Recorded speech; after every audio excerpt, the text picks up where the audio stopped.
아, 반갑습니다. 참, 오늘 이제 지난 그 시간에 이어서 야곱이 이제 라반의 집에 가서 삼촌을 이제 만나고 그리고 결혼을 하고 또 자녀를 두고 그렇죠. 그리고 이제 그곳에서 비록 자신이 꾀를 부리진 않았지만 하나님께서 함께하여 주셔서 다시금 아버지가 있는 헤브론으로 이제 부엘세바로 이렇게 다시 돌아가는 얘기가 이제 오늘 말씀입니다. 지난 시간에 이어서 야곱이 이제 형을 속이고 또 아버지도 속이고 그렇게 해서 축복을 이렇게 취하고자 하다가 이제 형을 떠나서 또 아버지를 떠나서 어머니를 떠나서 저 먼 곳 하란으로 가던 중에 베델에서 만난 하나님 얘기 기억나시죠? 비록 야곱이 그렇게 욕심 부리면서 장자권을 형에게서 취하고 또 아버지를 속여서 축복을 이렇게 또 이렇게 받고 그런 삶을 이렇게 살아갔잖아요. 제가 한번 이렇게 정리해 봤습니다. 그럼에도 함께 하신 하나님. 태중에서부터 형과 싸운 욕심 많은 야곱. 태어나면서 형의 발꿈치를 잡았던 야곱. 배고픈 형에게 팥죽으로 장자권을 샀던 야곱. 아버지와 형을 속이고 축복을 취했던 야곱. 결국 저 먼 하란으로 떠나는 야곱에게, 그런 야곱에게 하나님은 언약을 거두지 않고 이루어지도록 함께 하시겠다고 하신다. 이렇게 한번 정리를 해봤어요. 참 어려운 길 떠나지만 그런 힘든 야곱에게 큰 힘이 되었겠다라는 생각이 들죠. 그런 야곱에 대한 말씀을 엘렌 화이트 주석에 이제 교과 제일 뒤에 보면 이렇게 써놨더라고요. 베델에서 만난 하나님 이렇게 정해볼 수 있는데 그분은 희망 잃은 야곱의 상태를 보셨다. 그의 절망을 보셨다. 그분이 야곱이 이가 치는 상태를 보시고 예수 그리스도의 표상인 그 신비한 사다리를 보여주셨다. 여기에 하나님과의 연합을 온전히 잃어버린 사람이 있었다. 하늘의 하나님은 그를 보시고 죄가 만들어 놓은 시면 뒤에다 그리 속해서 사다리를 놓게 하신다. 우리는 하늘을 우러러 보고 말하기를 나는 하나님 나라에 가고 싶지만 내가 어떻게 그곳에 이를 수 있는가? 길이 없구나라고 그렇게 말한다. 우리 성도님들도 살아가시다 보시면은 삶을 이렇게 실수하고 넘어지고 또 생각지 않는 죄 가운데 빠졌을 때에 이런 생각 할 수 있잖아요. 저는 이해가 됩니다. 그렇죠? 그것이 바로 야곱이 생각했던 것이다. 그래서 하나님께서는 그에게 사다리의 계시를 보여주신 것이다. 인간은 그 사다리를 올라갈 수 있다. 그 사다리의 밑은 땅이고 그 꼭대기는 하늘에 닿았기 때문이다.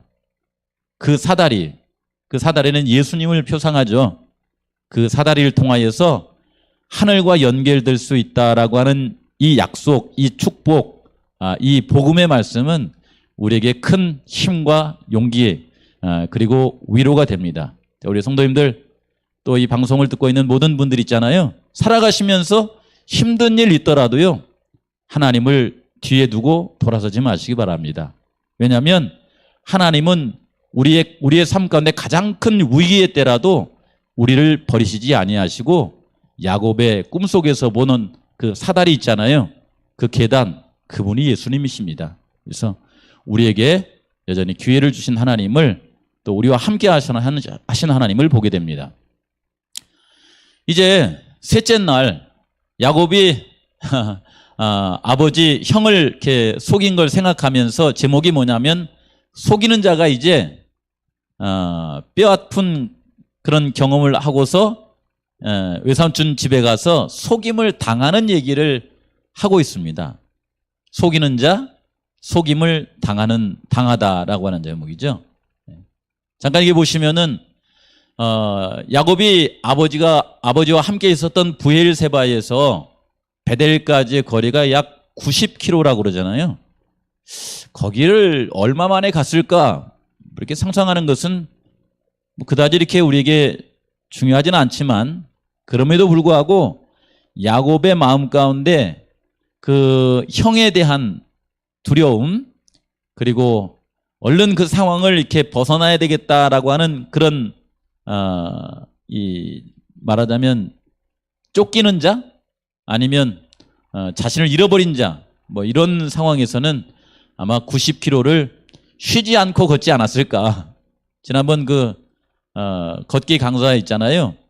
그 강사님께서 원주에서 서울까지 뭐 쉬지 않고 걸어갔다라고 하는 그 얘기가 생각이 나더라고요.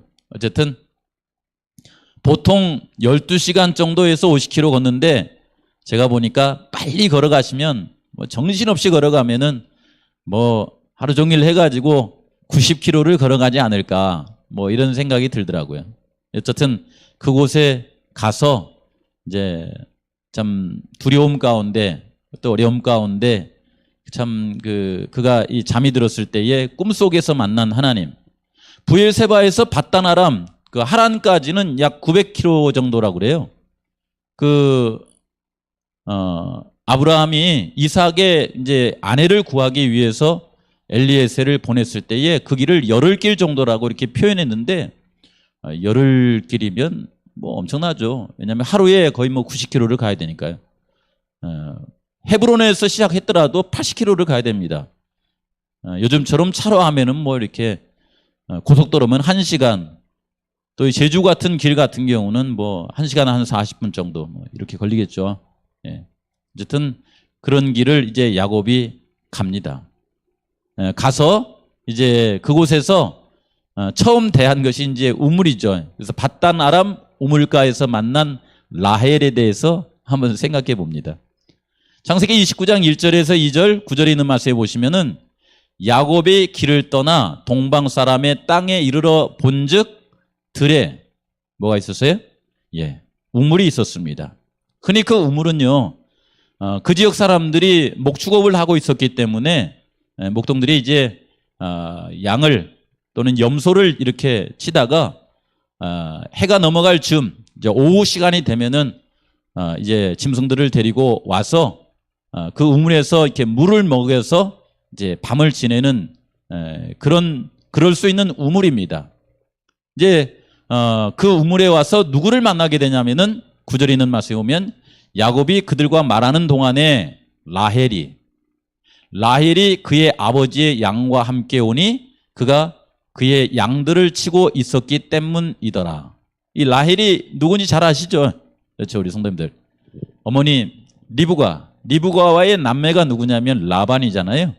그 라반의 딸입니다. 라반의 딸. 야, 참 이곳에서 정말 어쩌면 외롭고 힘든 시간을 지낼 수 있는 야곱이 누구를 만나냐면 사랑을 만납니다. 그의 마음속에 이제 외삼촌 집에서 후에 얘기를 보면은 고생 많이 하면 살죠. 그런 사람에게 연모하는 사랑하는 라헬을 이곳에서 만나는 것을 볼 수 있습니다. 그래서 이제 그곳에서 이제 결혼을 이렇게 하게 되는데 라반의 집에 가서 자신이 누구인지에 대해서 얘기하잖아요. 자신은 말하자면 이제 리브가의 아들이다라고 하는 것을 표현했을 때에 라반은 그를 굉장히 이렇게 반가이 이렇게 맞이해주고 그와 함께 지내는 동안에 이제 시간이 지나서 그래도 이게 라반의 집에서 그냥 공것으로 일할 수는 없잖아요. 그래서 내가 너에게 어떻게 해줬으면 좋겠느냐라고 하는 그런 제안이 이렇게 들어오게 되는데 그때에 라반에게는 이제 두 딸이 있었습니다. 언니의 이름은 레아고 아우의 이름은 라헬인데 레아는 시력이 약하고 라헬은 곱고 아리따우니라고 이렇게 돼 있어요. 네. 이걸 뭐 오늘날의 이게 시각으로 이렇게 해석을 하면은 이 둘 중에 우리 성도님들 이제 우리 남자들 눈으로요 생각으로 이 둘 가운데 만약 결혼을 하게 된다면은 누구 하고 싶습니까? 여기 있는 말씀을 해설하신 분이 얘기하기를 아마 라헬은 곱고 아립답다라고 하는 것이 그 당시의 얘기로는 튼튼한 사람이었다라고 이렇게 설명하는 분도 있더라고요.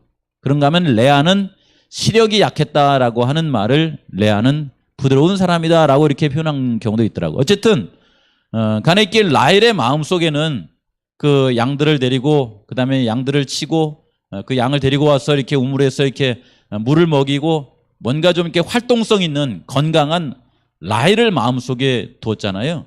그래서 라반의 제안이 있었을 때에 자신은 이 둘째 딸 라헬을 연모하고 있다라고 하면서 내가 이제 당신을 위해서 7년을 이렇게 봉사할 터이니 라헬을 자기의 아내로 이렇게 달라. 이게 당신은 이제 딸 그러면은 딸은 굉장히 자녀이기도 하지만은 또 소중한 어떤 그런 부분에 해당합니다. 이건 표현하기 좀 그런데요. 어쨌든 딸을 위해서 결혼을 하기를 원하는 사람들은 어느 정도 이렇게 가치 있는 대가를 이렇게 지불해야 돼요.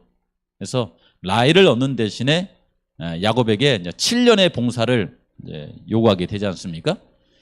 그렇게 해서 야곱이 뭐 이렇게 7년을 라헬을 먼발치로 이렇게 바라보면서 뭐 함께 양도 치고 뭐 같이 얘기도 하고 했겠죠.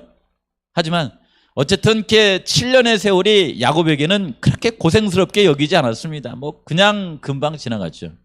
왜냐하면 라헬을 사랑했기 때문에 긴 기간이지만 사랑 때문에 그냥 이렇게 힘들지 않게 지냈다라고 이렇게 나오고 7년이 찼을 때에 야곱이 라헬을 위하여 7년 동안 라반을 섬겼으나 그를 사랑하는 까닭에 7년을 며칠같이 여겼더라 하죠. 그래서 이제 7년을 채우고 나서 결혼식을 하지 않습니까? 여러분 사랑하는 사람과 결혼을 한다는 거예요.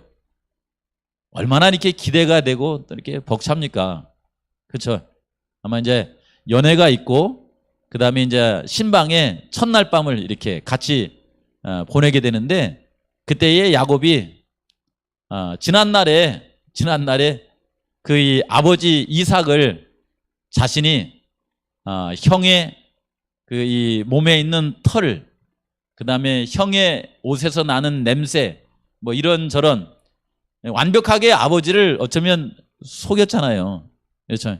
속이고서 축복을 이렇게 받았던 그 야곱이 그날 밤에 아주 깜짝같이 어쩌면 완벽하게 함께 하룻밤을 잔 여인이 라헬인 줄 알았는데 아침에 일어나 보니까 누구예요? 그 언니 레아인 거예요. 참 예전 그 아버지를 속였던 야곱이 이제 외삼촌 라반에게 자신이 아주 그냥 철저하게 이게 속여 넘어가는 속임을 당하는 그런 모습을 이렇게 보지 않습니까? 예. 야곱이 또한 라헬에게로 들어갔고 이제 야곱은 그런 상황이 있었을 때에 아마 그는 지난날에 자신이 생각이 났을 거예요. 그럼에도 불구하고 이제 삼촌에게 뭐 이럴 수 있겠느냐 이렇게 했을 때에 삼촌이 그러잖아요. 이 나라에 이 우리 지방의 풍습에 동생을 먼저 보낼 수는 없지 않냐. 그러니 이제 동생을 위해서도 레아와 결혼을 했는데 동생을 위해서도 7년을 네가 더 봉사를 해라. 다만 이제 먼저 라헬과 함께 할 수 있도록 이렇게 해주겠다. 해서 7일을 채운 다음에 라헬과도 함께 살도록 이렇게 합니다. 그래서 이제 야곱이 또한 라헬에로 들어가서 그가 레아보다 라헬을 더 사랑하여 다시 7년 동안 라반을 섬기는데 쉽게 말하면 야곱이 아내들을 위해서 14년간을 봉사를 하는 14년간을 섬기는 모습을 볼 수가 있습니다. 여기서 잠깐요. 우리 성도님들 살아가시면서 어떤 목적이든 누군가를 속이는 경험 또는 속아본 경험 있습니까? 예. 누군가의 발꿈치도 잡아보고 누군가에게 태클도 걸어보고 그런가 하면 누군가를 속이기도 하고 때로 남의 것을 속여서 빼앗아 본 적, 그런 경우 혹 있는가요? 반대로 하면 내가 또 그런 일을 당한 적도 있을 거 아닙니까? 생각해 보면은 우리는 그렇게 생각하는 것 같아요. 내가 하면은 사정이 있는 것이고 남이 나에게 하면 분하고 억울하잖아요. 그렇죠.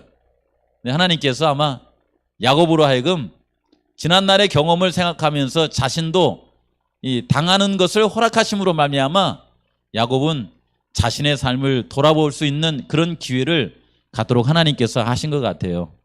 그렇죠? 예. 이런 야곱과 함께 하시겠다고 하시고 속인 경험이 있는 자는 속는 경험을 통해 뭔가 깨닫고 이제는 하나님께 모든 것을 내려놓고 하나님의 말씀에 순종하는 그런 경험을 갖도록 하시는 하나님을 마음속에 한번 생각해 보게 됩니다. 여기 교과에 보시니까요, 증언보감 1권에 이런 말씀이 있어요. 헤아릴 수 없는 보화라고 하면서 견고한 신앙적 원칙을 갖는 것은 그 가치를 헤아릴 수 없는 보화이다. 우리 성도님들 이렇게 아브라함과 그 다음에 이삭과 야곱에게서는 이런 견고한 신앙적 원칙을 이렇게 환경에 이렇게 가리지 않고 이렇게 철저히 지키는 모습이 실수가 있잖아요, 이렇게. 그런데 이제 이후에 요셉의 신앙 가운데서는 이런 모습이 보입니다. 요셉과 다니엘의 모습 속에서. 여기에 증언보감은 우리에게 말씀하시기를 견고한 신앙적 원칙을 갖는 것은 그 가치를 헤아릴 수 없는 보화다. 다른 말로 하면 이것은 하나님께는 영광이지만 우리에게는 큰 유익을 줄 수 있는 그런 신앙적 원칙이다라고 하는 것을 얘기해 줍니다. 혹여 우리 성도님들 야곱과도 함께 하셨다고 하면 우리와도 함께 하실 것이다. 그 얘기는 맞긴 맞습니다. 그러나 이걸 핑계 삼아서 야곱처럼 발꿈치 잡고 태클 걸고 막 이렇게 수단과 방법을 가리지 않고 영적인 것을 이렇게 얻고자 하는 그런 것보다는 할 수 있으면 요셉처럼 다니엘처럼 소중한 것을 지키면서 이렇게 살아가는 우리 성도님들의 삶이 되시기를 바랍니다. 넷째 날은 이제 야곱이 레아와 라헬과 결혼하고서 여기 보시면 시간적으로 보면 한 7년 정도 이렇게 돼요. 7년을 봉사해서 레아와 라헬과 결혼하지 않습니까? 그리고 7년이 지난 다음에는 이제 하나님의 음성을 듣고 야곱이 아버지 집으로 올라가는 준비를 하잖아요.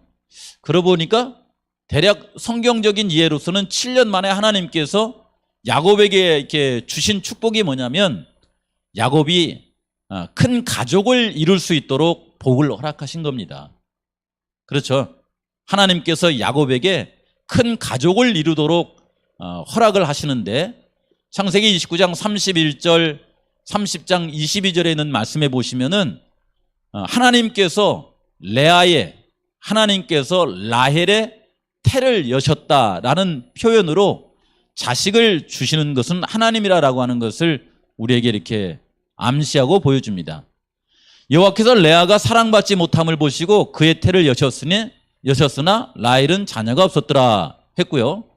라헬은 이제 야곱에게 디나 빼놓고서는 10자녀죠. 10자녀가 있고 난 다음에 이제 요셉을 허락하시면서 하나님이 라헬을 생각하신지라 하나님이 그의 소원을 들으시고 그의 태를 여셨으므로 그가 임신하여 아들을 낳고 이르되 하나님이 내 부끄러움을 씻으셨다 하고 그 이름을 요셉이라고 했다, 이렇게 말씀하고 있습니다. 여기에 관한 말씀을 그냥 간단하게 정리해 보면은 레아를 통해서는 아들을 몇 명 주셨나요? 먼저 4명 주고 그 다음에 라헬의 종 비라를 통해서 단과 납달리, 그리고 레아의 종 실바를 통하여서 갓 아셀 주고 난 다음에 또다시 레아에게 이사갈과 스불론을 주므로 레아에게서는 6 아들이 태어납니다. 그리고 플러스 하나 딸 디나가 소개되죠. 디나가 소개됩니다. 그리고 이 라헬에게는 이제 요셉을 허락하고 그 다음에 이제 이스라엘 백성들이 야곱과 함께 이제 헤브론에 이렇게 가면서 라헬을 통하여서 베냐민을 주시는 것을 보게 됩니다. 라헬과 레아의 얘기를 이렇게 가만히 보면서요, 뭐 다른 많은 얘기도 이렇게 우리가 할 수 있지만은 룻기서에는 말씀을 통해서 보시면은 하나님께서 레아와 라헬을 통하여서 하나님의 집을 세웠다라고 하는 말씀을 우리에게 해주십니다. 룻기 4장 11절에 이스라엘의 집을 세운 라헬과 레아 두 사람과 같게 하시고라고 이렇게 나와 있죠. 예. 우리 믿음의 부조들의 삶을 보시면은 아브라함을 통하여서 이삭을 통하여서 야곱이 태어났는데 훗날 하나님께서 메시아의 이 땅에 오심을 준비하도록 세우신 이스라엘 나라를 세운 12지파의 뿌리는 야곱의 12아들에게서부터 시작되는 것을 볼 수 있습니다. 그래서 12아들은 이들은 이스라엘의 집을 세운 이들의 계보라라고 하는 것을 알 수 있는데, 이런 축복을 받은 사람이 누구냐면 야곱이었어요. 야곱이 라반의 집에 있을 때에 이제 요셉까지 이렇게 태어나게 되고, 그 후에 이제 라헬이 죽기 전에 낳은 자녀가 베냐민이지 않습니까? 네. 여기서도요, 우리가 뭐 여러 가지로 생각해 볼 수 있지만은 또 마음 가운데 생각을 해봐요. 사랑받은 라헬과 하나님께 위로받은 레아. 그렇죠. 그러나 이렇게 두 여인의 삶 가운데서 보시면은 레아에게 여러 자녀가 있었지만 레아가 남편 야곱에게 많은 사랑을 받지 못한 것처럼 이렇게 성경에는 묘사되어 있지만은 하나님께서는 레아에게 많은 축복을 해주십니다. 6아들을 주셨을 뿐만 아니라 레아의 넷째 아들 유다는 메시아의 조상이 되잖아요. 그리고 레아의 셋째 아들 레위는 제사장 지파의 자손이 됩니다. 그렇다고 해서 라헬에게도 큰 축복이 없는가 보시면, 라헬에게는 또 이제 이스라엘 백성들을, 그 아버지와 그 형제들을 위기 가운데서 이렇게 구원할 수 있는 요셉이 있었지 않습니까? 그래서 라헬과 레아는 둘 다 하나님의 은혜와 축복을 많이 받은 삶이 아닌가. 그렇죠? 예, 이런 생각을 해보게 됩니다. 야곱이 12명의 아들을 낳게 되는 과정에서도 보듯이 비록 문제가 많은 상황이라 할지라도 하나님께서는 그 속에서 그분의 계획을 차질 없이 이루어가는 그런 모습을 보게 됩니다. 특별히 야곱이 이제 어렸을 때부터 해서 참 그 나이가, 어쨌든 계산하면 그 나이가 나옵니다. 야곱이 그 아버지를 속이고 이제 외삼촌 집으로 이렇게 출발한 그때 나이가 약 77이라고 이렇게 계산하면 나옵니다. 77살 때까지는 그의 마음속에 뭐 이렇게 하나님의 약속이 있었지만은 조급하기도 했을 수 있을 수 있고, 또 그래서 장자권을 무리하게 사기도 하고 또 축복을 이렇게 속여서 이렇게 취하기도 하고 하는 일이 있었잖아요. 말하자면 불완전한 그런 삶을 살았었지만은 야곱이 이제 외삼촌의 집에서 사는 동안에는 이렇게 쉽게 말하면 꼼수를 쓰지 않고 그의 삶을 살아갑니다. 그렇죠. 우리 성도님들 살아가시면서요, 믿음의 어떤 경험을 하고 나면요, 어느 지점에 가면 이게 꼼수를 쓰는 것이 지름길인 것처럼 생각이 되는데, 꼼수가 우리의 삶을 이렇게 돌아가게 만드는 거구나라고 하는 것을 우리 잘 아시잖아요. 이렇게. 그렇죠. 저 역시 마찬가지입니다. 때로 이렇게 목회를 하거나 삶을 뭔가 좀 제 그 이 얄팍한 꾀로 꼼수로 뭔가를 해보려다가 오히려 더 난처하고 어려움을 경험 그런 당한 경험들이 많습니다. 그러나 이제 야곱은 외삼촌의 집에 가서 어쩌면은 외삼촌 같은 욕심 많은, 그리고 외삼촌처럼 자신을, 그 야곱이 그러잖아요. 10번이나 자신을 속였다고 그러잖아요. 그런 욕심 많은 라반의 집에서 살면서도 야곱은 꼼수를 쓰지 않습니다. 그렇죠.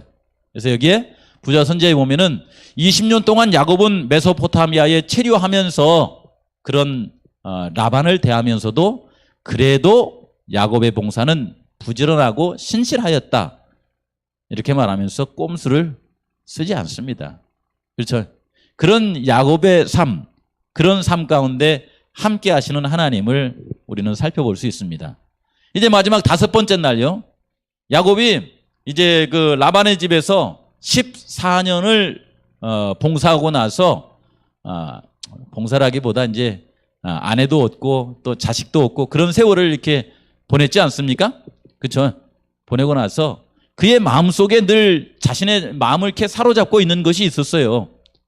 그것은 뭐냐면 일단 형이 두려워서 이곳에 왔고 또 형이 두려워서 선뜻 아버지 집으로 이렇게 다시 돌아가고자 하는 계획이 이렇게 자신의 생각으로는 잘 하지 않지만은 그럼에도 불구하고 하나님께서 자신을 이제 라반의 집에 갔다가 다시 돌아오도록 해 주시겠다라고 하는 약속의 말씀을 기억하고 있기 때문에 여기 창세기 3장에 있는 말씀에 30장에 있는 말씀에 보시면 라헬이 요셉을 낳았을 때에 야곱이 라반에게 이르되 나를 보내어 내 고향 나의 땅으로 가게 하시되 내가 외삼촌에게서 일하고 얻은 처자를 내게 주시어 나로 어떻게 해달라고요? 가게 해달라 이렇게 말합니다. 욕심 많은 라반은 그런 그 야곱을 쉽게 놓아주지는 않죠. 그리고 또 보낼 때에 빈손으로 이렇게 보낼 수는 없지 않습니까? 그렇죠. 그래서 이게 라반이 이렇게 이제 제안을 합니다. 어떻게 하면 내가 너에게 올바른 품삯을 줄 수 있겠느냐라고 했을 때 야곱이 이런 방법으로 저에게 품삯을 주시면 좋겠습니다. 이렇게 또 이제 얘기를 나누지 않습니까? 그래서 14년이 지난 지금 이제 아버지가 계신 약속의 땅으로 떠나고자 하는데 지금껏 그는 자녀를 얻었고 이제 6년 동안 재산을 얻어 떠나는 장면을 우리가 잠시 이제 보고 오늘 말씀을 드리는 것입니다. 이 말씀을 생각하면서요. 하나님의 약속을 기억하는 야곱의 나그네 삶에 대해서 우리 성도님들 생각해 보시기 바랍니다. 창세기 28장 13절에서 15절에 그 베델에서 돌베개 베고잠 잘 때에 꿈속에서 하나님께서 야곱에게 이렇게 말씀하시고 약속하여 주셨잖아요. 나는 여호와 너의 하나님, 너의 조부 아브라함의 하나님이요 이삭의 하나님이라. 네가 누워있는 땅을 내가 너와 네 자손에게 주리니 네 자손이 땅에 티끌같이 되어 네가 서쪽과 동쪽과 북쪽과 남쪽으로 퍼져 나아갈지며. 그렇죠. 땅의 모든 족속이 너와 네 자손으로 말미암아 뭘 받으리라? 예, 복을 받으리라. 15절 내가 너와 함께 있어 내가 어디로 가든지 너를 지키며 너를 이끌어 이 땅으로 돌아오게 할지라. 내가 네게 허락한 것을 다 이루기까지 나는 너를 떠나지 아니하리라. 이것이 야곱에게 뭐였냐면 기억절이었습니다. 기억하고 살아가는 말씀이었어요. 속이는 자 야곱이 14년간 꾀를 부리지 않고 살아갈 수 있는 그의 삶 가운데 힘이었습니다. 기억절의 말씀이. 그래서 그 말씀을 붙들고서 하나님께 모든 걸 맡기고 성실하게 라반의 집에서 살았던 것입니다. 그리고 이제 그는 요셉이 태어났을 때에 약속의 땅으로 돌아갈 계획을 그가 세웠지만은 시점은 자기가 정하지 않습니다. 예, 그 모든 것을 하나님께 맡기게 되죠. 그래서 이제 이 라반과 얘기하면서 재산 분배에 대해서 뭔가 이렇게 라반도 이 야곱에게 재산을 지어줘야 되는데 분배에 대해서 외삼촌과 얘기를 하는 가운데 여기에 보시면은 뭐라고 하시냐면은 창세기 30장 30절에 보시면은 야곱이 라반의 집에 와서 사는 동안 라반의 재산이 야곱을 통하여서 많이 이렇게 증식되었어요. 많은 하나님의 축복을 경험한 거죠. 그래서 여기 뭐라고 하냐면은 전에는 외삼촌의 소유가 적었지만 이제 번성하여 때를 이루셨는데 이것이 왜 이렇게 된 거냐면 나의 발이 이르는 것보다 곳마다 여호와께서 외삼촌에게 복을 주셔서 그런 겁니다. 복을 주셔서 그런 겁니다. 그러나 나는 이제 언제나 내 집을 세우리까라고 이렇게 했을 때에 이제 서로 이제 그런 말을 나누게 되죠. 했을 때에 야곱이 이제 외삼촌에게 어떻게 자신의 재산을 이렇게 달라 이렇게 말하냐면 30장 32절에 오늘 내가 외삼촌의 양떼를 두루 다니며 그 양 중에 아롱진 것, 점 있는 것, 검은 것을 가려내며 또 염소 중에 점 있는 것, 아롱진 것을 가려내리니 이 같은 것이 내 품삯이 되리이다. 가만히 보시면요, 라반이 이렇게 소유하고 있는 양들은 대부분이 하얀 양이었습니다. 하얀 양. 그리고 염소 같은 경우도 검은 양. 그러니까 하얀 양, 그 다음에 검은 염소. 그 가운데 이 아롱진 것, 점 있는 것, 그 다음에 양 같은 경우에 검은 것은 거의 없었다고 그래요. 이렇게 조금밖에 없었대요. 이렇게. 그래서 자연 발생적으로 말하자면 양이 증식할 때에 하얀 양, 그리고 검은 염소, 이것이 더 많이 태어나는 것을 라반이 눈으로 봤어요. 그래서 이 야곱이께 제안할 때에 이런 것을 얘기하면서 이 같은 것을 저에게 품삯으로 주십시오라고 했을 때에 그런 야곱의 제안은 욕심 많은 라반의 마음을 딱 충족시켰습니다. 그렇게 하겠다 그러니까 그렇게 했으면 좋겠구나. 뿐만 아니라 이게 성경에 있는 말씀에 보시면 이제 시작쯤 해가지고 야곱에게 하얀 양 그리고 검은 염소를 이렇게 맡겨주되 여기에 아롱진 것, 점 있는 것, 검은 것은 따로 이렇게 떼가지고 멀리 떼놓습니다. 예, 그렇죠. 이렇게 해서 이제 야곱이 이렇게 6년 동안 이제 삼촌의 양을 이렇게 염소를 돌봐주면서 그 가운데서 아롱진 것, 그 다음에 양 가운데 점 있는 것, 검은 것, 염소 가운데 점 있는 것, 아롱진 것 이런 것을 이렇게 따로 이렇게 이제 태어나면 가려서 그것이 이제 야곱의 소유가 이렇게 되는 겁니다. 그렇죠? 예. 이렇게 돼서 이제 그 6년 동안 이렇게 새끼가 나는데 이 얘기 우리 성도님들이 잘 아시죠? 여기 보시면 성경에 그런 대목이 있잖아요. 마치 그 야곱이 술수를 부려가지고 그렇죠?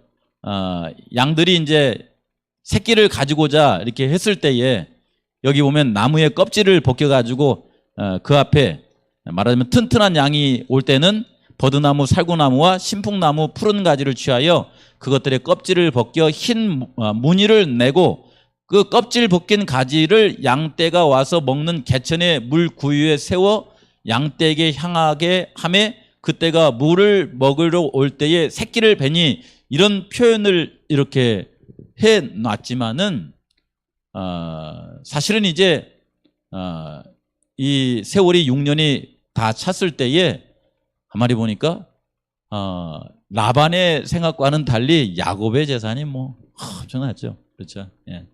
야곱이 생각하기에도 라반이 생각하기에도 또 라반의 그 아들들이 생각하기에도 야곱이 너무 많은 재산을 이렇게 가지고 있는 거예요. 그러니까 마음에 그 욕심 많은 라반이나 또 그 아버지 그 아들이라고 그 이 라반의 아들들이 마음 가운데 막 이렇게 투기심 막 이런 것이 있었겠죠. 예. 그랬겠죠. 그런 즈음에 이제 하나님께서 야곱에게 이제 됐다. 네가 떠나야 될 시간이 다가왔다. 그렇죠. 붙잡고자 하는 라반과 돌아가고자 하는 야곱 이제 타이밍이 된 겁니다. 그래서 창세기 31장 1절 3절에 있는 말씀에 보시면은 그 내용을 쭉 소개하면서 3절에 여호와께서 야곱에게 이르시되 내 조상 땅 내 족속에게로 돌아가라. 내가 너와 함께 있으리라. 이렇게 말씀하시고 야곱은 하나님께서 주신 말씀에 따라서 이제 라반의 집에서 아버지가 계신 그곳으로 길을 떠나는 장면을 볼 수가 있습니다. 마침내 떠나는 야곱. 부자 선지자에는 야곱이 에서 만나기를 두려워하지 않았더라면 오래전에 그의 교활한 친척을 떠났을 것이었다. 이제 그는 라반의 아들들이 자신의 재산을 그들의 소유인 것처럼 넘겨다보고 폭력으로라도 그것을 빼앗을지도 모르는 그런 위험을 느끼는 그때에 하나님께서 그에게 말씀하셨고 야곱은 이제 하나님을 믿고 하나님의 말씀을 순종함으로 이제 라반을 떠나서 고향으로 이렇게 가게 됩니다. 그렇죠? 여러분 이제 마치면서요 야곱을 통해서 은혜로 선택받은 그 야곱에게 준 은혜를 한번 생각해 보세요. 오늘 교과의 마지막 부분에도 요 말씀이 나와 있더라고요. 야곱의 77세까지의 삶은 은혜 받기 위해 열심히 자신의 꾀를 사용하여 노력한 삶이었다고 하면은, 그러나 베델의 경험 이후 그는 이제 하나님의 은혜의 중요성과 하나님을 신뢰한다는 것, 믿음으로 산다는 것, 그리고 하나님을 전적으로 의지한다는 것의 의미를 이해하기 시작하면서 그는 하나님께 모든 걸 맡깁니다. 야곱의 경험은 야망을 품은 사람에게 중요한 교훈을 우리에게 주는데, 살아가면서 다른 사람을 희생시키면서 자신을 높이려고 하지 말고 주를 의지하며 살아가도록 우리에게 교훈하는 걸 볼 수 있습니다. 좀 서둘러 왔죠? 그러나 시간이 많이 갔습니다. 이 야곱의 삶을 통하여서 우리의 인생 가운데서도요, 꾀를 품으면서 꼼수를 가지고서 믿음의 삶을 살아가기보다는 하나님의 말씀을 마음속에 기억하면서 주님을 믿고 순종하며 살아가는 그 야곱의 후기의 삶을 늘 묵상하시면서 하나님의 은혜 가운데 살아가는 우리 성도님들 되시길 바라면서 말씀을 드리겠습니다.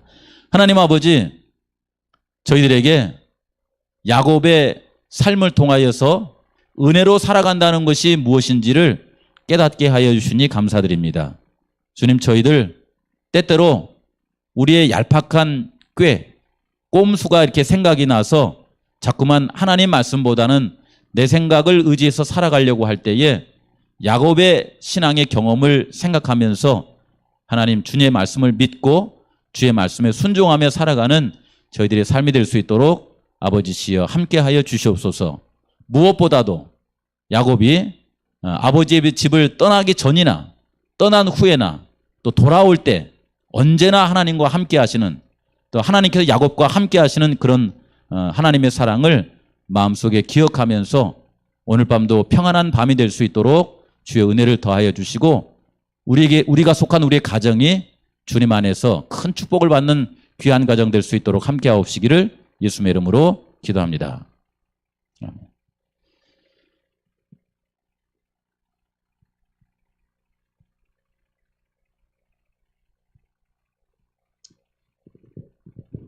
내일은